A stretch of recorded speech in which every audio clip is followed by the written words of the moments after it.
Senator Batters. Your comments in your opening statement about how you, on behalf of CAMH, believe that the federal government's provision in this bill to allow 4 marijuana plants per household in Canada should be removed from the bill, and I certainly concur with that recommendation. To me, allowing 4 marijuana plants in every household and then having the federal government claim that they're trying to protect children, that seems incongruent. And I also note that it was a little bit bizarre when the House of Commons studied this particular bill. The major amendment that they made on that particular provision was to simply remove the height requirements from the plants. So didn't really seem to accomplish anything very meaningful or helpful for kids in my respect. But what I wanted to ask you about, Mr. Fisher, I'm very concerned that throughout this government's push to legalize marijuana, many youth in Canada, in the absence of a proper public education campaign, are starting to view marijuana as relatively harmless. And we've had medical marijuana, we've had a federal government which is going to actually legalize it. Our Prime Minister has even admitted to smoking marijuana while he was a member of Parliament. So I would like you, Mr. Fisher, to use this opportunity to tell Canadians about the dangers of marijuana use, which you have properly called a psychotropic drug. Because I'm concerned with all of this normalization, many Canadian youth don't even believe that you can become addicted to marijuana. So I'd like you to tell Canadians about the risk of dependency, about the high number of marijuana treatment admissions, and about marijuana-related hospitalizations, which are becoming now all too frequent. Yeah, so on that point, so thank you for the question. I mean, it is very well documented that cannabis comes with risk for acute and long-term health outcomes. There's a variety of those. I will not repeat those. Those risks definitely exist.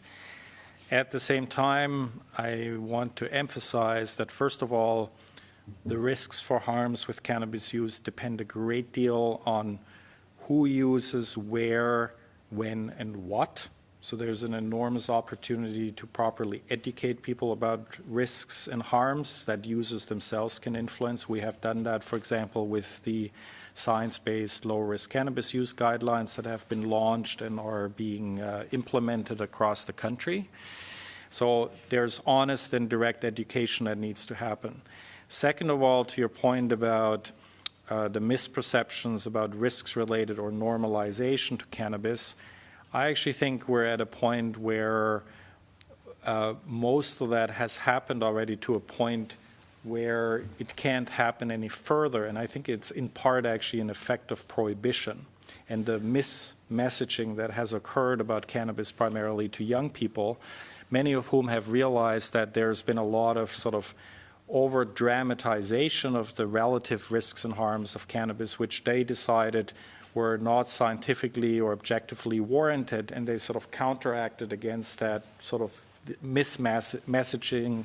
And I think that's where a lot of the misperceptions about the risks and harms actually come from today under the context of prohibition.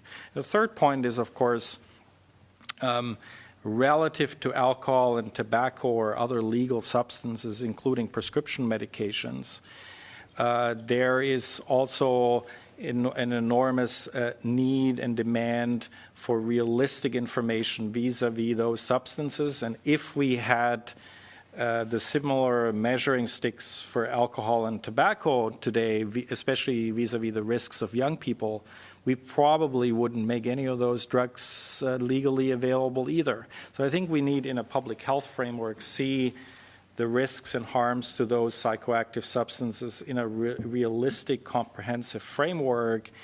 They all come with risks and harms. A lot of them can be influenced by the user choices, products, regulations. And I think in a comprehensive public health approach to psychoactive substances, we need to do the best we can about prevention education, restrict and regulate. I just want to try to get you to a point where you do actually use this opportunity to tell Canadian youth that this is a very potentially addictive drug.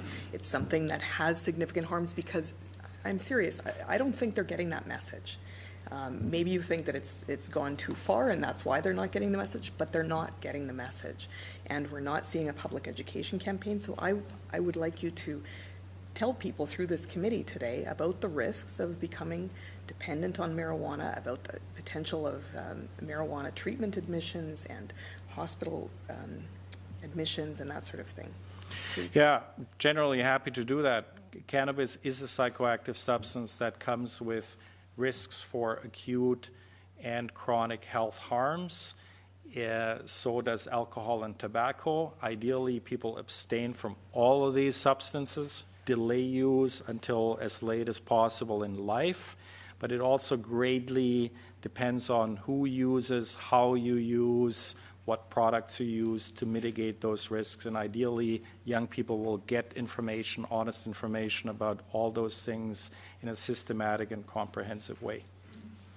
Thank you.